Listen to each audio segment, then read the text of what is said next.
চতুর্থ শ্রেণীর শিক্ষার্থী বন্ধুরা, তাদের প্রাথমিক গণিত বইয়ের 17 পৃষ্ঠার 4 নম্বর অঙ্কটি নিয়ে আজকে আমরা আলোচনা করব কিভাবে সমাধান করা যায়।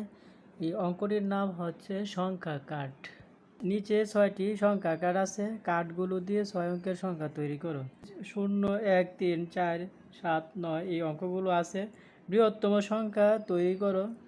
তাহলে আমরা বৃহত্তম সংখ্যা তৈরি করতে বৃহত্তম অঙ্ক থেকে শুরু করব। যেমন প্রথমে 9, তারপরে বৃহত্তম হচ্ছে 7, তারপরে বৃহত্তমে 4, তারপরে 3, তারপরে 1, সর্বশেষ 0। এটা হলো বৃহত্তম সংখ্যা তৈরি হলো। তারপরে ক্ষুদ্রতম সংখ্যা তৈরি করো। আমরা ক্ষুদ্রতম সংখ্যা তৈরি করার সময় শূন্যটা বাদ দিয়ে অন্য ক্ষুদ্রতম অঙ্ক আগে শুরু করব। যেমন 1, তারপরে বড় অঙ্কগুলো ধাপে ধাপে লিখব। যেমন 3, তারপরে বড় অঙ্কগুলো ধাপে ধাপে লিখব। যেমন 3, তারপরে 4, তারপরে 7, তারপরে 9। ক্ষুদ্রতম সংখ্যাটি তৈরি করা হলো। এবার বৃহত্তম বিজোড় সংখ্যা তৈরি করো। বৃহত্তম বিজোড় সংখ্যা বলতে শেষের অঙ্কটি বিজোড় হবে। তাহলে আমরা বৃহত্তম বিজোড় যেহেতু বলছি, বৃহত্তম সংখ্যাটা অবশ্যই লিখতে হবে। যেমন 9, তারপরে 7, তারপর 4, তারপরে 3। আমরা শেষে 9 দিলে হবে না, কারণ বৃহত্তম ক্ষুদ্রতম সংখ্যা হলে ক্ষুদ্রতম, তারপরে 4, 3, 0, 1। তাহলে আমরা এটা বৃহত্তম বিজোড় সংখ্যা তৈরি করা হলো।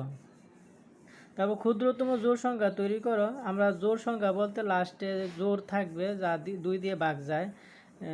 যেমন আমরা ক্ষুদ্রতম বলতে আমরা ক্ষুদ্রতম সংখ্যা থেকে শুরু করব। যেমন 1, 0, তারপরে লাস্টে অবশ্য যেহেতু জোড় সংখ্যা বলছে সেই জন্য 4, একটাই জোড় সংখ্যা আছে 4।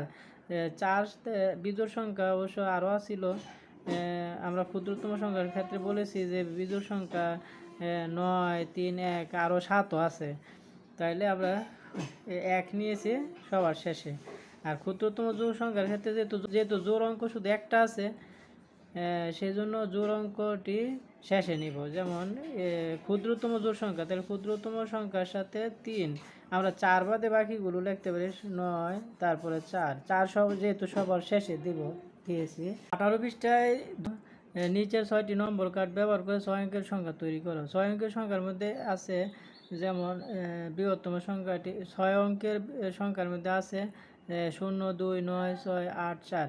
তাহলে আমরা এখানে আগেই বলে নিই 9 হচ্ছে বিজোড় সংখ্যা, আর 4, 8, 6, 2 এগুলো জোড় সংখ্যা। 0কেও অনেক সময় সবসময় জোড় ধরা হয়। তো বৃহত্তম সংখ্যাটি তৈরি করার জন্য আমরা সর্বপ্রথম 9 লিখব, তারপরে 8, বড় থেকে ছোটোর দিকে যাবে 9, 8, তারপরে আমরা লিখতে পারি 6, 6-এর পরে আমরা লিখতে পারি 4, তারপরে 2, তারপরে 0।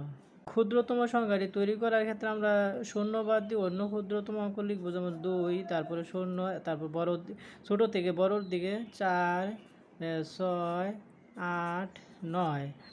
বৃহত্তম বিজোড় সংখ্যাটি তৈরি করো। বৃহত্তম বিজোড় সংখ্যা বলতে বৃহত্তম সংখ্যার থেকে শুরু করব। অবশ্য আমাদের 9 শুধু বিজোড় সংখ্যা আছে, তাহলে 9 বাদ দিয়ে বাকিগুলো লিখতে হবে। যেমন 8, তারপরে 6, 4, 2, 0। যেহেতু 9 আমরা বিজোড় হিসাবে শেষে নেওয়ার জন্য 9 শেষে দিয়েছি। বৃহত্তম বিজোড় সংখ্যা তৈরি করা হলো। তারপর ক্ষুদ্রতম বিজোড় সংখ্যা তৈরি করতে হলে ক্ষুদ্রতম সংখ্যাটির থেকে শুরু করতে হবে। ক্ষুদ্রতম বিজোড় সংখ্যা, মানে যে একটা প্রশ্ন বলছে যে 2 নাম্বার বলছে ক্ষুদ্রতম সংখ্যাটি তৈরি করে। এই ক্ষেত্রে আমরা করতে গিয়ে ছোট থেকে বড় সাজালাম, সাজার থেকে 9 অঙ্কটি শেষ হলো। তাহলে এটা কি বলা যায়? ক্ষুদ্রতম বিজোড় সংখ্যা।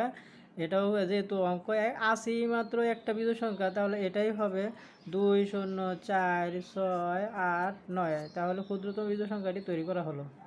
ভিডিওটি ভালো লাগলে ফলো করবেন, শেয়ার করবেন।